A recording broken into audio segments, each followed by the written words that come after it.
would have been a bigger debacle. It would have been the government taking over. The government doesn't know what it's doing, and we needed their expertise. No, we had to. We had to give all of the money to the banks and almost none of it to the homeowners.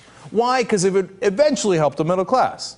Now, did it? Did it trickle down to us? No, not really. The banks mainly kept it, and that's why we're still in a rut. We haven't really recovered after all these years. But we were told we had no other choice. But that's interesting because it turns out there is another choice, and Iceland decided to pursue it. Back in 2008, they also had an epic collapse, and in fact, their banks defaulted on $85 billion. Now, especially for the size of Iceland, that is gigantic. So they had an enormous problem. In fact, their debt-to-income ratio back in 2008 was an unbelievable 240%. So the size of their problem was even larger than the size of our problem when you look at it per capita and proportionally. So huge problem. Well, then obviously you need to make sure the banks are afloat, right? Otherwise, they can't take the action that they need to take. Here's what the people of Iceland decided instead. No, we're coming for you.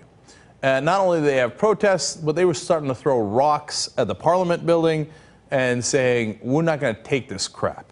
So instead, this is the route that they went. They indicted their former Prime Minister, Geir Haarde, who of course I have no idea how to actually pronounce his name. Sorry for all the mispronunciations. And then they decided, well, that's not enough, so let's go ahead and arrest the former chief executives of the 3 biggest banks. So there they go. And over 200 criminal charges for the bankers. Now, wait, we were told here in the United States, well, you can't do that. Oh, these are the bankers. You can't do that. You'll destroy the economy. In fact, not only did they do that, but the former CEO of one of their top banks, Landsbaki Islands, got stints in solitary confinement. They Bradley Manninged him. We Bradley Manning people who are actually trying to expose what the government is doing wrong, they do it for people who actually destroy their economy. Who's more logical? Well, let's find out. So what was the result of all this? Well, this is interesting.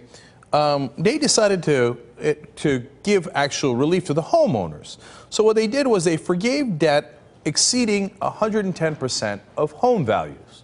So if you were underwater and it was above 110%, they just forgave that portion of the debt. Now, here in the U.S., that makes people in power's head explode. How could you, these irresponsible people? Who, the bankers who crashed the economy? No, no, no, I love those guys. No, the homeowners who got tricked by the bankers into taking these loans with exploding interest rates. No, we can never forgive them. But wait, Iceland did it, so we'll see how that turns out. And then they had a loss equivalent to 18% of the gross domestic product. The banks did. Again, we were told, what, 13% of GDP for the banks? What can you do? They don't do it, don't do it. And the debt was relieved for more than a quarter of the population. Again, here they would say, no way, that's actually helping real citizens. That would be a death knell for the economy. Okay, interesting. So how did it turn out? Oh, damn it. Look at this. In 2009, their economy tanked. It shrank by 6.7%. So I guess they were right? Iceland's economy goes down in 2009 to 6.7, down 6.7%. So they were right. Wait, wait, I'm getting further numbers here. What am I hearing? Oh, it turns out that in the ensuing years, in 2010, it went up 2.9%, and then in 2011, it went up 2.4%. In fact, it is now doing much better than the European Union, and it's even doing better than the Organization for Economic Cooperation and Development. Those are all the developed countries. So they're beating the rest of the world.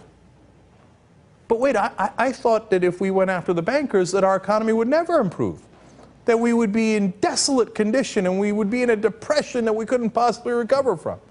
It turns out that if you actually help your citizens and jail the bankers, it actually helps your economy greatly. Now, Iceland doesn't even want to join the European Union anymore. They're like, why would we join those losers?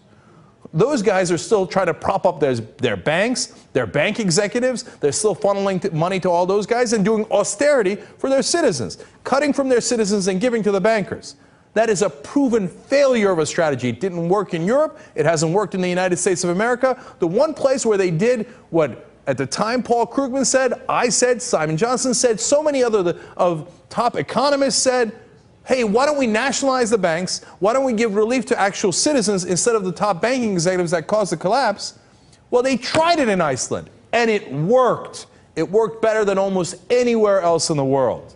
Finally, Fitch Ratings, which gives them, of course, the ratings based on, how well they're doing, how stable they are, etc., had to conclude at the end, quote, "The unorthodox crisis policy response has succeeded."